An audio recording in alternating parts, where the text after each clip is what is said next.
Halo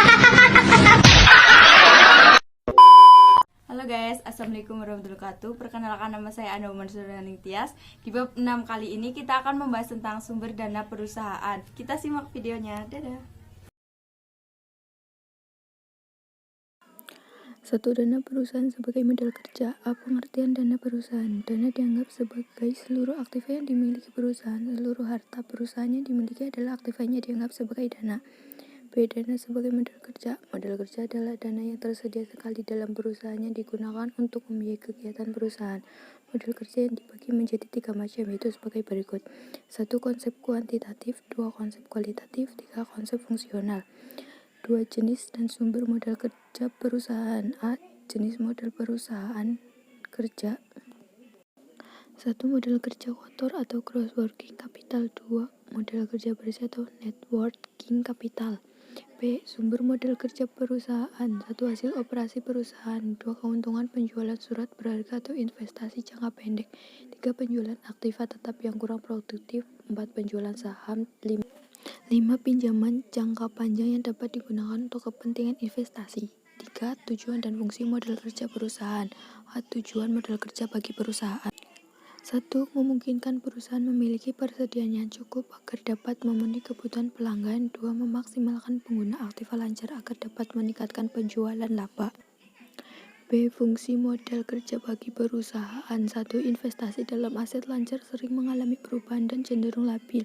2. Bagi perubahannya relatif kecil, fungsi modal kerja amat penting jika terdapat hubungannya sangat erat antara pertumbuhan penjualan dan kebutuhan modal kerja. 4. Faktor-faktor yang mempengaruhi modal kerja perusahaan, yaitu A. Jenis perusahaan, B. Syarat kredit, C. Potongan harga.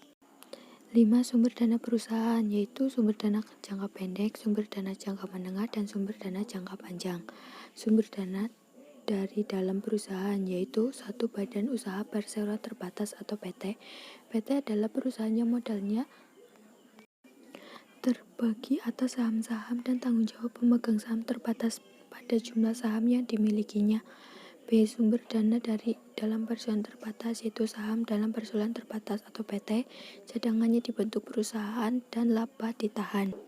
2. Badan usaha bentuk persekutuan. Persekutuan adalah suatu penggabungan antara 2 orang atau lebih untuk bersama-sama memiliki dan menjalankan suatu perusahaan guna mendapatkan keuntungan. Karakteristik persekutuan yaitu saling mewakili atau mutual agensi. Persekutuan firma. 3. Tanggung jawab terhadap kewajiban persekutuan tidak terbatas atau unlimited liability. 4. Ownership of an interest in a partnership. 3. Participating in partnership profit. B. Bentuk usaha persekutuan. 1. Trading partnership. 2. Non-trading partnership.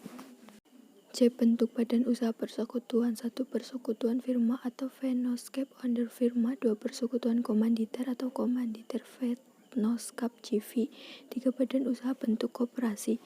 A. Model koperasi berdasarkan Undang-Undang Nomor 25 Tahun 1992 tentang Perkoperasian menurut Undang-Undang Nomor 25 Tahun 1992 Pasal 1 Putri 1 tentang Perkoperasian. Koperasi adalah badan usaha yang beranggotakan orang-orang atau badan hukum koperasi dengan melandaskan kegiatannya berdasarkan prinsip koperasi sekaligus sebagai gerakan ekonomi rakyat yang berdasar atas asas kekeluargaan.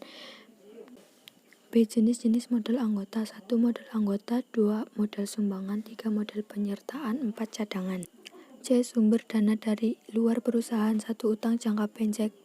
A. Utang dagang atau trade credit. B. Pinjaman bank jangka pendek dengan jaminan, secured short term loan. C. Pinjaman bank jangka pendek tanpa jaminan, unsecured short term loan. D. Surat janji tertulis atau letter of credit. E. Surat berharga atau commercial paper. F. Penjualan piutang atau factoring. G. Kredit rekening koran. 2. Utang jangka menengah. A. Term loan. B. Leasing atau sewa guna usaha. C. Kredit usaha perbankan. D. Kredit bank perkreditan rakyat atau PPR. E. Perum penggadaian. F. Koperasi simpan pinjam. G. Pinjaman BUMN. H. Pinjaman kementerian. 3. Utang jangka panjang. 1. Pinjaman obligasi atau bonds payables. B. Pinjaman hipotek atau mortgage. mortgage. D. Sumber dana dari lembaga keuangan bank. 1. Kredit lembaga keuangan bank. A. Penilaian kredit dengan analisis 3R. 1. Loan repayment risk bearing ability. B. Penilaian kredit dengan analisis 7P.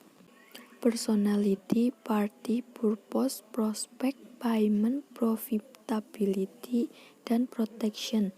C. Penilaian kredit dengan analisis 5C, yaitu karakter, kapati atau capability, capital, condition, dan collateral.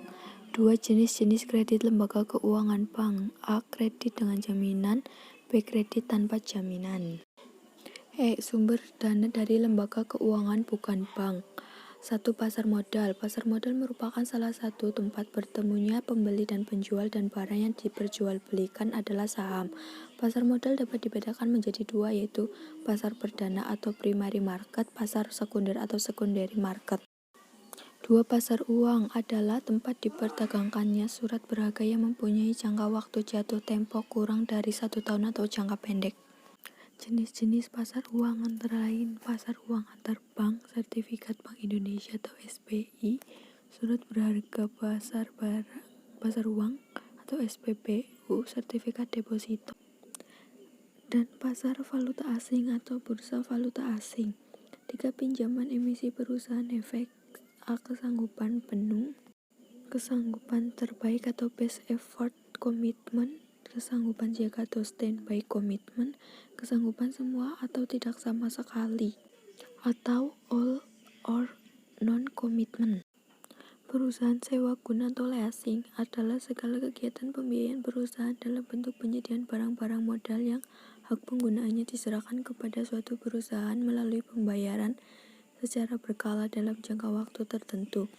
5. Perusahaan modal ventura.